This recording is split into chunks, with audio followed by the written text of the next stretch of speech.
എന്റേതു മാത്രം. രചന ആമിന. അവതരണം ഷാഹുൽ മലയിൽ. എഡിറ്റിംഗ് ഷെരീജ് പൂനൂർ. വേദനിക്കുന്നുണ്ടല്ലേ നിനക്ക്? ഇപ്പൊ മനസ്സിലായോ നിനക്ക് മാത്രമല്ല വേദനയുള്ളതെന്ന്? ഈ വേദനയുടെ എത്രയോ ഇരട്ടി നീ കാരണം മറ്റുള്ളവർ അനുഭവിച്ചു. നിന്റെ ഈ കൈ കൊണ്ടരടാ നീ ലച്ചുവിന്റെ ദേഹത്ത് തൊട്ടത്. ഈ കൈ കൊണ്ടരടാ നീ അവളെ ദ്രോഹിച്ചത്. തലമുടിയിൽ നിന്നുള്ള പിടിവിട്ട് ആനന്ദ് കാർത്തികിന്റെ കയ്യിൽ പിടിച്ചുകൊണ്ട് ചോദിച്ചു, എന്നെ ഒന്നും ചെയ്യരുത്. ഇനി ആർക്കും ഒരു ദ്രോഹം ചെയ്യാൻ ഞാൻ വരില്ല. ഇനിയും സഹിക്കാനും കൊണ്ടാവാത്തോണ്ടാ. കാർത്തിക് പറഞ്ഞു. ആനന്ദ് കേട്ട് പുച്ഛത്തോടെ നോക്കി. ഈ വേദന നിനക്ക് സഹിക്കാനാവുന്നില്ല അല്ലേ? അപ്പൊ നീ കാരണം ജീവിതവും ജീവനും നഷ്ടമായാൽ അനുഭവിച്ച വേദന എന്തായിരിക്കും നീ ചിന്തിച്ചിട്ടുണ്ടോ? എന്റെ തെറ്റല്ല, എന്നെ ഒന്നും ചെയ്യരുത്. ഞാൻ ചെയ്ത തെറ്റെല്ലാം പോലീസിനോട് ഏറ്റു പറയാം. പ്ലീസ് എന്നൊന്നും ചെയ്യരുത്. ഇനി ലച്ചുവിനെ ആരെയോ പറയാൻ ഞാൻ വരില്ല. നീ തെറ്റേറ്റ് പറഞ്ഞാൽ മരിച്ചവർ തിരിച്ചു വരുവോടാ?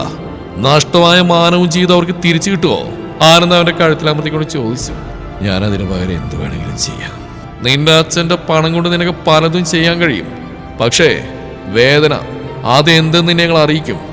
പോലീസിന് വിട്ടുകൊടുക്കാനല്ല ഇത്രയും റിസ്ക് എടുത്ത് നിന്നെ ഇവിടെ വരെ കൊണ്ടെത്തിച്ചത്. നിന്റെ ജീവൻ നഷ്ടാവുന്ന ഞങ്ങൾ കാണണം. പലരുടെയും ജീവനെടുത്ത് നീ ആസ്വദിച്ച കാഴ്ച നിന്റെ ജീവനെടുത്ത് ഞങ്ങൾ കാണണം. പെണ്ണ് വെറുമൊരു കാഴ്ച വസ്തുവില്ല, നീ അറിയണം. നിന്നെ പോലെയുള്ളവന്മാർക്ക് അതിന്റെ മഹത്വം അറിയില്ല. നിന്നോട് ദയ കാണിച്ചാലും നീ മാറില്ലെന്ന് ഞങ്ങൾക്കറിയാം. അങ്ങനെ നിന്നോടൊരു തരി ദയ പോലും ഞങ്ങളിൽ നിന്ന് കിട്ടുമെന്ന് നീ കരുതണ്ട.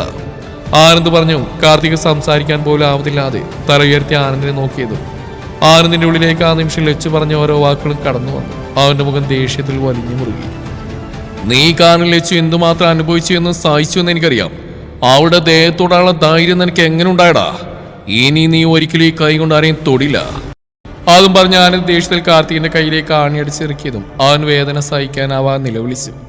ആനന്ദ് അവന്റെ കയ്യിൽ മാറി മാറി ആണിയടിച്ചതും അവന്റെ ശബ്ദം കേട്ട് ആദ്യം വരുന്ന ഓടി അകത്തേക്ക് വന്നു. കാർത്തികിന്റെ ഇരു കൈകളും ചോരയിൽ കുളിച്ച് കിടക്കുന്ന കണ്ടതും ആദ്യം അത് കണ്ട് ഞെട്ടി.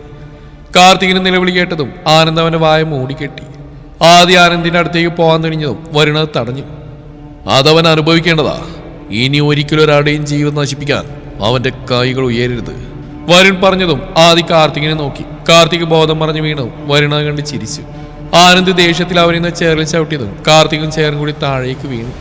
നരകിച്ച് ചാവണവൻ, അത് കാണണം എനിക്കത്. നിനക്കുള്ള അടുത്ത ശിക്ഷ ഉടൻ വരുന്നുണ്ട്. വരുൺ പറഞ്ഞതും ആനന്ദ് കാർത്തികിനെയും വരുണിനെയും നോക്കി. ഇവൻ അത്ര പെട്ടെന്നൊന്നും ചാവരുത്. ആനന്ദ് പറഞ്ഞതും ആദ്യം അവന്റെ അടുത്തേക്ക് ചെന്ന് പൾസ് നോക്കി.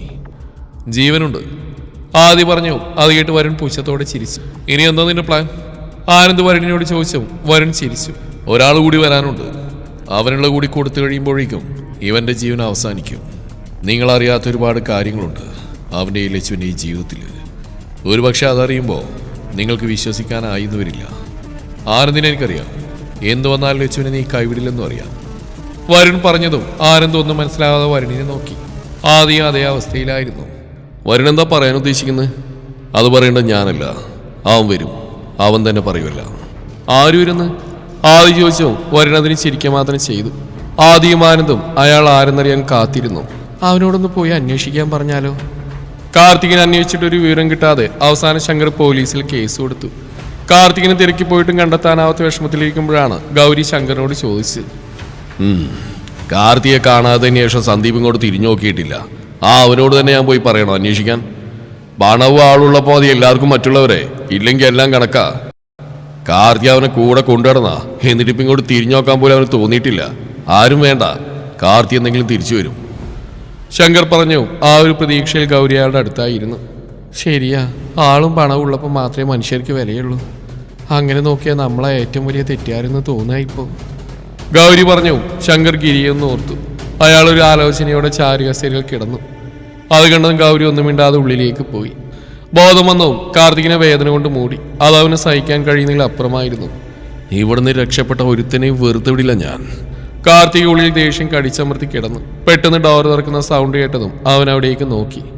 ഡോർ തുറന്ന് അകത്തേക്ക് കയറി വരുന്ന ആളെ കണ്ടതും കാർത്തിക് ഞെട്ടിയ ആളെ നോക്കി. ആദ്യം ഞെട്ടിലായിരുന്നെങ്കിലും പിന്നീട് കാർത്തികിന്റെ മുഖം സന്തോഷം കൊണ്ട് നിറഞ്ഞു. നീ എന്നെ രക്ഷിക്കാൻ വന്നല്ലേ? നീ വരുന്ന എനിക്കറിയായിരുന്നു. ആമാരും വെറുതെ വിടരുത്. നീ എന്നെ ആദ്യം രക്ഷിക്കുക. വേദന കൊണ്ട് സഹിക്കാനാവുന്നില്ലടാ. മരണത്തിന് പോലും ഇത്രയും വേദന ഉണ്ടാവില്ല. എന്നെ രക്ഷിക്കടാ.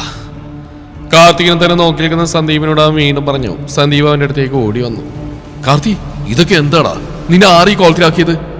സന്ദീപ് അവന് മുഴുവനായി നോക്കിക്കൊണ്ട് ചോദിച്ചു. നിന്ന് സംസാരിക്കാണ്ട് എന്നെ രക്ഷിക്കടാ, ആമാര് വരും മുമ്പ്. കാർത്തിക് ദേഷ്യത്തിൽ പറഞ്ഞു. സന്ദീപ് അവനെ കെട്ടഴിക്കാൻ നോക്കിയതും ഡോറിൽ നിന്ന് ആദ്യം ആനന്ദും വരുണും അകത്തേക്ക് വന്നു. ഡാ! വരുൺ സന്ദീപിനെ നോക്കി വിളിച്ചു. സന്ദീപ് ഞെട്ടി അവർ മൂന്നുപേരെയും നോക്കി. അടിക്കടാമാരെ, ഒന്നിനെയും ജീവനോടെ വിടരുത്, കാർത്തിക് പറഞ്ഞു. സന്ദീപ് അവരെ മൂന്നിനെയും നോക്കിയിട്ട് കാർത്തികിനെ നോക്കി. സന്ദീപ് അനങ്ങാൻ നിൽക്കുന്ന കണ്ടെന്ന് കാർത്തിക് വീണ്ടും പറഞ്ഞു. നിന്നോടാ പറഞ്ഞു അവന്മാരെ പോയി അടിക്കാൻ.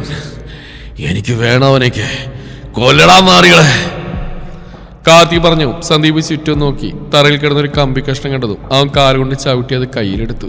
നീയൊക്കെ ഇന്നത്തോടെ തീർന്നടാ, എന്നെ നിനക്കൊന്നും ഒന്നും ചെയ്യാനാവില്ലെന്നിപ്പം മനസ്സിലായില്ലേ? സന്ദീപേ, നീ എന്റെ കെട്ടഴിക്ക്, അമ്മാരെ വെറുതെ വിടരുത്, കാർത്തിക് അവനോട് പറഞ്ഞു. സന്ദീപ് ആ കമ്പിയിലേക്ക് നോക്കി. അവന്റെ ഉള്ളിലേക്ക് പല ഓർമ്മകളും കടന്നു വന്നതും സന്ദീപ് ആ കമ്പിയിൽ മുറുക്കെ പിടിച്ചുകൊണ്ട് കാർത്തികിന്റെ ദേഹത്തേക്ക് ആഞ്ഞടിച്ചതും സന്തോഷം കൊണ്ട് തെളിഞ്ഞ കാർത്തികിന്റെ മുഖം വേദന കൊണ്ട് അലറി വിളിച്ചു. അത് കണ്ടത് ബാക്കി മൂന്നുപേരുടെയും മുഖം തെളിഞ്ഞു. വേദനയിലും കാർത്തികിന് സംഭവിച്ച് ഉൾക്കൊള്ളാനാവാതെ സന്ദീപ് ദേഷ്യത്തിൽ വിളിച്ചു. കാർത്തികിന് വിശ്വസിക്കാൻ സാധിക്കുന്നുണ്ടായിരുന്നില്ല. അതേടാ, ഞാൻ തന്നെയാ നിന്റെ ഒപ്പം നടന്നവൻ, ഞാൻ തന്നെയാ സന്ദീപ്. ഇങ്ങനെ നിന്നെ കിട്ടാൻ എത്ര നാൾ കൊണ്ട് ഞാൻ ആഗ്രഹിച്ച കാര്യമാണെന്ന് എനിക്കറിയോ? നീയുമായി പരിചയപ്പെട്ട നാൾ മുതൽ ആഗ്രഹിച്ച ഇതുപോലെ നിന്നെ തല്ലി കൊല്ലണമെന്ന് സന്ദീപ് ദേഷ്യത്തിൽ പറഞ്ഞു. അപ്പൊ നീയും എന്റെ ശത്രുവാണല്ലേ, കൂടെ നിന്ന് ചതിക്കായിരുന്നല്ലേ? ഇവന്മാർക്കൊപ്പം കൂടി നീ എന്നെ... അതേടാ, നിന്നെ ഇല്ലാതാക്കാൻ തന്നെയായിരുന്നു ഞാൻ നിന്റെ ഒപ്പം നടന്ന്. ആര് കൂടെ ഇല്ലെങ്കിൽ അവസരം കിട്ടുമ്പോൾ നിന്റെ ജീവൻ ഞാൻ എടുക്കുമായിരുന്നു. അത്രക്ക് വെറുപ്പാടാ എനിക്ക് നിന്നോട്. നീയൊക്കെ ചേർന്ന് എന്നെ അങ്ങ് കളയാമെന്ന് വിചാരിക്കണ്ട. നിന്നെ വിശ്വസിച്ച് കൂടെ നിർത്തിയത് എനിക്ക് പറ്റിയ വലിയ തെറ്റ്. നിന്നെ വെറുതെ വിടില്ല ഞാൻ, നിന്നെ ഒന്നിനെയും... കാർത്തിക് പറഞ്ഞു. സന്ദീപ് അത് കേട്ട് ദേഷ്യത്തിൽ അവന്റെ ദേഹത്ത് തലങ്ങും വിലങ്ങും അടിച്ചതും കാർത്തിക് വേദന കൊണ്ട് നിലവിളിച്ചു. അവന്റെ ബോധം മറയുന്നവരെ സന്ദീപ് അവന്റെ ദേഷ്യം കാർത്തികിന്റെ ദേഹത്ത് പ്രഹരിച്ച് തീർത്തു. സന്ദീപ്, മതി, ഇനി അടിച്ച് അവൻ ചത്തുപോകും. ഇവൻ ചാവണം, ചാവാനുള്ളവനവൻ, കൊല്ലും ഞാനിവരെ. സന്ദീപ് അത് പറഞ്ഞ് വീണ്ടും അടിക്കാനോങ്ങിയതും ആനന്ദ് തടഞ്ഞു. ഇങ്ങനെ തീർക്കാനാണ് അവനെ ഇവിടെ കൊണ്ടുവന്ന്. ഇവനുള്ള ശിക്ഷ കഴിഞ്ഞിട്ടില്ല. അവന്റെ മരണം അവൻ തന്നെ യാചിച്ചു വാങ്ങണം. അതുവരെ ഇവൻ ഇവിടെ കിടന്ന് അനുഭവിക്കണം. ആനന്ദ് കാർത്തികിനെ നോക്കി സന്ദീപിനോട് പറഞ്ഞു. സന്ദീപ് ദേഷ്യടങ്ങാൻ താഴെ കിടക്കുന്നവനെ നോക്കി. എന്റെ അവസ്ഥയിൽ കൂടി കടന്നു പോകേണ്ട അവസ്ഥ വന്നവനാ നീ. ദൈവം നിനക്കൊപ്പം ഉണ്ടായതുകൊണ്ട് കൂടുതൽ അപകടം ഉണ്ടായില്ല. വരുൺ സന്ദീപിന്റെ അടുത്തേക്ക് ഒന്ന് പറഞ്ഞു. സന്ദീപ് അവനെ നോക്കി. അവസ്ഥ വന്നില്ലെന്ന് നിനക്ക് എങ്ങനെ പറയാൻ തോന്നി വരും? അവളെ ഞാൻ സ്നേഹിച്ചല്ലേടാ, എന്റെ ജീവനെ പോലെ. എന്റെ ജീവിതത്തിൽ ആകെ എന്നെ സ്വന്തമായി കണ്ട് സ്നേഹിച്ച അവള് മാത്രമല്ലേടാ. ആ സ്നേഹത്തിലല്ലേടാ ഞാൻ ജീവിച്ചത്. എന്നിട്ട് നിനക്കെങ്ങനെയാടാ ഇങ്ങനെ പറയാൻ തോന്നി? സന്ദീപ് ചോദിച്ച അവന്റെ ശബ്ദം ഇടറി. വരുണിന്റെ കണ്ണുകൾ നിറഞ്ഞിരുന്നു. കാര്യമറിയാതെ ആദ്യമാനത്തെ അവരെ നോക്കി നിന്നു. ഞാൻ നിന്നെ വിഷമിപ്പിക്കാൻ പറഞ്ഞല്ല, അറിയാതെ പറഞ്ഞു പോയതാടാ. അവൾ നിനക്ക് ആരായിരുന്നെന്ന് ആരെങ്കിലും നന്നായിട്ട് എനിക്കറിയാം. നഷ്ടമായതൊന്നും ഇനി ഒരിക്കലും തിരിച്ചു വരില്ലല്ലോടാ. എല്ലാ നഷ്ടവും എൻ്റേതെന്ന് വിശ്വസിക്കാൻ എനിക്കിഷ്ടം. നിനക്കിനി ഒരു ജീവിതം ഉണ്ടാവണം, അതവൾ ആഗ്രഹിക്കുന്നുണ്ടാവും. വരുൺ സന്ദീപിനെ ആശ്വസിപ്പിച്ചുകൊണ്ട് പറഞ്ഞു. എൻ്റെ ബാധയായി ഞാൻ ആഗ്രഹിച്ചവൾ എൻ്റെ കൂടെയില്ലെങ്കിലും അവളെന്നും എനിക്കൊപ്പം ഉണ്ടെന്ന് വിശ്വസിക്കാൻ എനിക്കിഷ്ടം. അവളുടെ ഓർമ്മകളിൽ മാത്രമാണ് ഞാനിന്ന് ജീവിക്കുന്നു. എൻ്റെ ജീവിതത്തിൽ ഒരു അർത്ഥം പോലും നൽകിയത് അവളാ. എൻ്റെ ജീവനെയാ ഇവൻ വേർപ്പെടുത്തിയത്. സന്ദീപ് ദേഷ്യത്തിലും കരഞ്ഞുകൊണ്ട് വരുണിനോട് പറഞ്ഞ് അവൻ സന്ദീപിനെ ആശ്വസിപ്പിച്ചു. ഇനിയും നീ ജീവിക്കണം. നഷ്ടമായ ജീവിതം ഓർത്തല്ല, മുന്നോട്ടുള്ള ജീവിതം ഓർത്ത്. നിനക്ക് ആരുമില്ലെന്ന തോന്നല് അവൾ നഷ്ടമായെങ്കിലും ഉണ്ടാവാൻ പാടില്ല. നിനക്ക് ഞങ്ങളൊക്കെ ഉണ്ട്. വരുണിന്റെ വാക്കിൽ കേട്ടതും സന്ദീപ് അവനെ കെട്ടിപ്പിടിച്ചു. കാര്യമറിയാതെ മൗനമായി നിൽക്കുന്ന ആദ്യയും ആനന്ദിനെയും കണ്ടതും സന്ദീപിന്റെ നോട്ടം അവരിലേക്കായി. രണ്ടുപേരെയും നോക്കി അവനൊന്ന് പുഞ്ചിരിക്കാൻ ശ്രമിച്ചു. നിങ്ങളുടെ മനസ്സിൽ എന്നെക്കുറിച്ച് രൂപം ഉണ്ടാവും. കാർത്തികിന്റെ ഒപ്പം എന്തിനും കൂട്ടിടുന്നൊരു കൂട്ടാളി. ആനന്ദിനെ പെണ്ണിനെ പോലും വേദനിപ്പിക്കാൻ കൂടുന്ന ഒരാളാണ് ഞാൻ. അങ്ങനെയൊക്കെയാണ് നിങ്ങളെ രണ്ടുപേരുടെയും മനസ്സിലെന്ന് എനിക്കറിയാം. ഒരിക്കലും നിങ്ങൾ കണ്ട് മനസ്സിലാക്കിയ ഒരാളല്ലേ ഇവൻ. സന്ദീപിനെ പൂർത്തിയാക്കാൻ ഒരിക്കൽ വരുൺ പറഞ്ഞു. അത് കേട്ടത് ആദ്യം ആനന്ദൊന്നും മനസ്സിലാവാതെ പരസ്പരം നോക്കി. നിങ്ങൾക്ക് ഒരുപാട് സംശയമുണ്ടെന്നറിയാം. ഒന്നും ഇനി അധികം നാൾ മറച്ചു വെക്കുന്നില്ല ഞാൻ. സത്യം അറിയുമ്പോൾ ആരെയും നിങ്ങൾ കൈവിടരുത്, അതിൻ്റെ യാചനയാണ്. സന്ദീപ് ആനന്ദിന്റെ കൈപിടിച്ച് പറഞ്ഞു. എനിക്കൊന്നും മനസ്സിലാവുന്നില്ല, നിങ്ങൾ എന്തൊക്കെയാണ് ഈ പറയുന്നത്? നീ എങ്ങനെ ഇവന്റെ ശത്രുവായത്? പറയാം, എല്ലാം ഞാൻ പറയാം. അതിനുമുമ്പ് ഈ ലോകം വിട്ട് ഇവൻ പോകണം. എന്നാലേ എനിക്കും സമാധാനമായിട്ട് മനസ്സുറക്കാനാവൂ. പക്ഷെ മരിക്കുന്നതിന് മുമ്പ് ഞാൻ ആരാണെന്ന് സത്യവനെ അറിയിക്കണം എനിക്ക്. കാർത്തിനെ നോക്കി പറഞ്ഞു. ആനന്ദും ആദ്യം പരസ്പരം നോക്കി. തെറ്റിദ്ധരിക്കണ്ട, നക്ഷത്രയുടെ പിന്നാലെയുള്ള കാർത്തികിന്റെ നീക്കങ്ങൾ നിന്നെ അറിയിച്ചു. ആൾക്ക് തുടരെയുള്ള കോള് വരുന്നെല്ലാം ഇവന്റെ പ്ലാനായിരുന്നു. ഇവന്റെ നിർദ്ദേശം അനുസരിച്ച് ഞാനാ ആ കുട്ടിയെ വിളിച്ചല്ല. വരുൺ പറഞ്ഞിട്ട് ആനന്ദി ഞെട്ടി സന്ദീപിനെ നോക്കി. പെട്ടെന്ന് കാർത്തികിന്റെ ശബ്ദം കേട്ടതും 4 പേരും തറയിൽ കിടക്കുന്നവനെ നോക്കി. വേദന കൊണ്ട് ഞരക്കുന്നവനെ കണ്ടതും വരുണും സന്ദീപ് ഒരു പുച്ഛത്തോടെ നോക്കി. വെള്ളം വെള്ളം കാർത്തിക് പതിഞ്ഞ സ്വരത്തിൽ പറഞ്ഞു. വരുൺ അവന്റെ കയ്യിൽ നിന്ന് വെള്ളം എടുത്തു. സന്ദീപ് അത് തടഞ്ഞു. ആ വെള്ളം കൊടുത്താ ഇവന്റെ കാറ്റ് ചിലപ്പോൾ തീരും. പൂർണ്ണബോധത്തിൽ ഞാൻ ആരാണെന്നുള്ള സത്യം ഇവൻ അറിയണം. അതുപോലെ സന്ദീപ് ടേബിളിൽ നിന്ന് മിനറൽ വാട്ടർ എടുത്ത് അവന്റെ വായിലേക്ക് അമഴ്ത്തിയതും അവൻ ആർത്തിയോടെ കുടിക്കുന്നുണ്ട്. സന്ദീപിന്റെ ഉള്ളിലെ ഓർമ്മകൾ അവനോടുള്ള പകയായി ആളിക്കത്തി. ബാക്കി വെള്ളം അവന്റെ തലവഴി ഒഴിച്ചതും കാർത്തിക് അനങ്ങാനാവാതെ അതേ കിടപ്പായിരുന്നു. കാർത്തികിന്റെ ഉള്ളിൽ അപ്പോഴും തന്നോടൊപ്പം എന്തിനും കൂടെ നടന്ന സന്ദീപിന്റെ മുഖമായിരുന്നു. അവൻ തന്നെ വെറുക്കാനും ശത്രുവാവാനുള്ള കാരണം തേടുകയായിരുന്നു കാർത്തിക്. അവന്റെ ബോധം ഒന്ന് വന്നോട്ടെ, എന്നിട്ടാവും ബാക്കി. സന്ദീപ് അത് പറഞ്ഞ് പുറത്തേക്ക് ഇറങ്ങി തൂണിലേക്ക് ചാരി നിന്നു. ആനന്ദും ആദ്യം കാര്യമറിയാതെ വരുണിനെ നോക്കി. അവരുടെ മനസ്സിലും സന്ദീപിന്റെ പകക്കുള്ള കാരണം അറിയാനുള്ള വ്യഗ്രതയായിരുന്നു.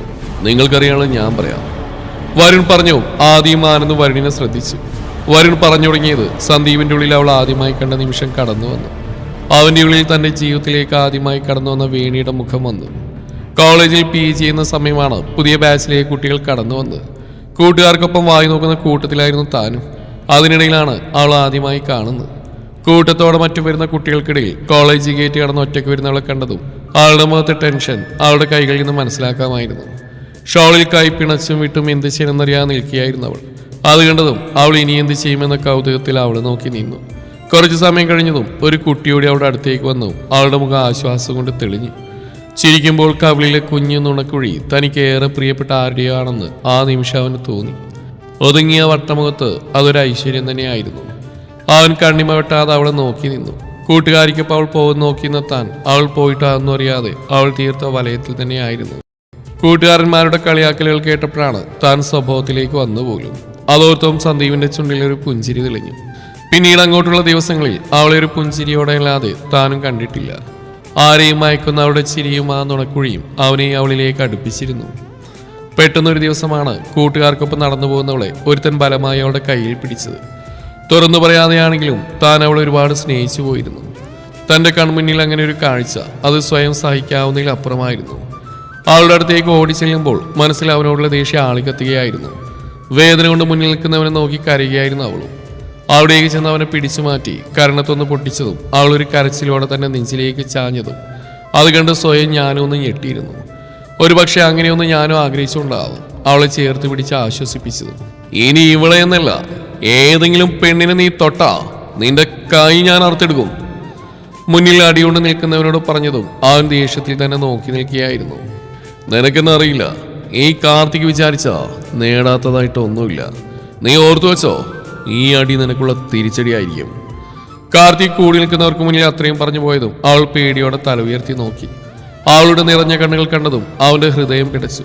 പെട്ടെന്ന് തന്നിൽ നിന്ന് അകന്നു മാറി ഒരു താങ്ക്സ് പറഞ്ഞ് കരഞ്ഞുകൊണ്ട് കൂട്ടുകാർക്കൊപ്പം പോകുന്നവളെ കണ്ടതും തൻ്റെ ഉള്ളിലും ഒരു സന്തോഷം നിറഞ്ഞിരുന്നു. മനസ്സിൽ കയറ്റിയ പെണ്ണിൽ നിന്ന് തന്നെ ഇങ്ങനൊരു അനുഭവം കിട്ടിയതും കൂട്ടുകാർ വളഞ്ഞിട്ട് കളിയാക്കി. അവസാനം അതിൻ്റെ പേരിൽ അവന്മാർ ചെലവും വാങ്ങിച്ചെടുത്തു. അതിനുശേഷം തന്നെ കാണുമ്പോൾ അവളൊരു പുഞ്ചിരി സമ്മാനിച്ചു തുടങ്ങി. പതിയെ പതിയെ അതൊരു സൗഹൃദമായി മാറി. പിന്നെ തന്നെ മനസ്സിലെ ഇഷ്ടം അവളോട് തുറന്നു പറഞ്ഞപ്പോൾ പെട്ടെന്നൊരു ദിവസം ഒന്നും മിണ്ടാതെ അവൾ പോയപ്പോൾ താൻ അനുഭവിച്ച വേദന അത് വളരെ വലുതായിരുന്നു. പിറ്റേ ദിവസം പഴയതിലും സന്തോഷത്തോടെ അവളെ താൻ കാണുന്നു. ചിരിച്ചുകൊണ്ട് തന്നെ നോക്കി വരുന്നവളെ കണ്ടതും അതുവരെയുള്ള വേദനയുടെ ഒരു ആശ്വാസമായിരുന്നു. വീട്ടിൽ പറഞ്ഞു കേട്ടോ സന്ദീപേട്ടൻ എന്നോടുള്ള ഇഷ്ടം. എൻ്റെ ഏട്ടൻ അന്വേഷിക്കാൻ വരുന്നുണ്ട്. സന്ദീപേട്ടൻ്റെ വീട്ടുകാരെ കാണാൻ ഏട്ടൻ വരുന്നുണ്ട്. ആൾ പറഞ്ഞു. സന്ദീപിന്റെ മുഖത്തെ ചിരി വാങ്ങി. എന്തു പറ്റി സന്ദീപേട്ടാ? അത് പറഞ്ഞപ്പോൾ ഒരു സന്തോഷക്കുറവ്. വേണി ചോദിച്ചു. അവനൊന്നും പറയാനാവാൻ നിന്നു. അവളുടെ നിർബന്ധം കാണാൻ അവനെല്ലാം തുറന്നു പറഞ്ഞു. തേടി വരാനും എന്നെ പറ്റി അന്വേഷിക്കാനും എനിക്ക് ആരുമില്ല വേണി, അവൻ പറഞ്ഞു. അവളൊരു ഞെട്ടിലോടെ അവനെ നോക്കി. അവൻ്റെ കണ്ണുകൾ നിറഞ്ഞു. ഞാൻ ഒറ്റക്ക, ആരുമില്ലാതെ ഒറ്റക്ക്.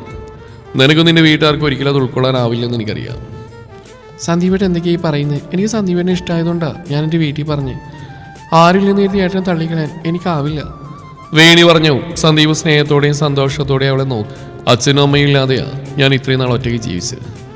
മറ്റുള്ളവരുടെ സാധാവ് ആഗ്രഹിക്കാത്തതുകൊണ്ടാണ് എല്ലാം ഞാൻ മറച്ചു വെച്ച്. ആകെ എനിക്കുള്ള കൂട്ട് എൻ്റെ കൂട്ടുകാർ മാത്രമേ വേണി. അച്ഛനും അമ്മയും പോയപ്പോൾ കൂടെയുള്ള കുടുംബക്കാർക്കും വേണ്ടാതായി എന്നെ. അതുമുതൽ ഒറ്റക്കായിരുന്നു മുന്നോട്ടുള്ള ജീവിതം. അതിനിടയിൽ വേണ്ടപ്പെട്ട പലതും എനിക്ക് വേണ്ടെന്ന് വെക്കേണ്ടി വന്നു. അതൊക്കെ ഇന്നും എൻ്റെ ജീവിതത്തിലൊരു വേദനയാണ്. ആരാരും കൂടെയില്ലാതെ ഒറ്റയ്ക്ക് തന്നെയാണ് ചെറിയ ചെറിയ ജോലി ചെയ്ത് ഇവിടെ എത്തിയത്. ഒരു കൈസായത്തിന് പോലും ആരുമില്ലായിരുന്നു എനിക്ക്. അമ്മയച്ഛനും കൂടെയുള്ള കാല ജീവിതത്തിലെ ഒരാൾക്ക് ഏറ്റവും വലിയ വിലയുള്ള സമയം. അത് നഷ്ടമായ പിന്നെ ഒരു പട്ടി പോലും തിരിഞ്ഞു നോക്കില്ല വേണി. മോനെയെന്ന് പൂർണ്ണമായും വിളിക്കാത്ത ബന്ധുക്കൾ വരെ മുഖം തിരിച്ചു പോയപ്പോൾ ഞാൻ മനസ്സിലാക്കിയ കാര്യം അത്. അതുകൊണ്ട് ആരെയും തേടി പോയിട്ടില്ല ഞാൻ. നിന്റെ വീട്ടുകാർക്ക് അന്വേഷിക്കാൻ എനിക്ക് ആരുമില്ല, കൂടുതൽ അറിയാനും ആരുമില്ല. പക്ഷേ ഈ കാണുന്ന നിന്റെ മുമ്പിൽ നിൽക്കുന്ന സന്ദീപ് തന്നെയാണ് ജീവിതത്തിലുള്ളതെന്ന് ഞാൻ ഉറപ്പിച്ചു പറയാം. ഞാനല്ലാതെ എന്നെ പറ്റി പറയാൻ എനിക്ക് ആരുമില്ല. സന്ദീപ് വേദനയോടെ പറഞ്ഞു. വേണി അത് കേട്ട് അവനെ കെട്ടിപ്പിടിച്ചു. സന്ദീപേട്ടന് ഞാനുണ്ട്, ആരുമില്ലാന്ന് ഇനി പറയരുത്. എല്ലായി ഞാനുണ്ടാവും ഏട്ടന്. വേണിയുടെ വാക്കിൽ തനിക്ക് ഏറ്റവും വലിയ സമാധാനവും ആശ്വാസവുമായിരുന്നു. ആളുടെ വീട്ടുകാർ ഇതൊന്നും അറിയാതെ തന്നെക്കുറിച്ച് അന്വേഷിക്കാൻ വന്നു. ആരുമില്ലെന്ന അറിവ് ആൾക്ക് ഉൾക്കൊള്ളാനാവുന്നതിലും വലുതായിരുന്നു.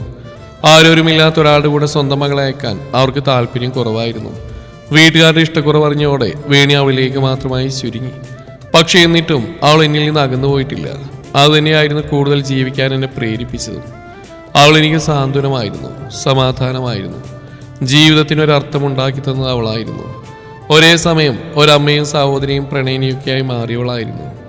ആരൊക്കെയോ ഉണ്ടെന്ന തോന്നൽ എന്നിലേക്ക് പകർന്നവളായിരുന്നു. പരസ്പരം പിരിയാനാവുന്നതിലും അധികം അവളും ഞാനും അടുത്തുപോയിരുന്നു. തുടരും ഈ കഥയുടെ ബാക്കി ഭാഗം നാളെ ഇതേ സമയം.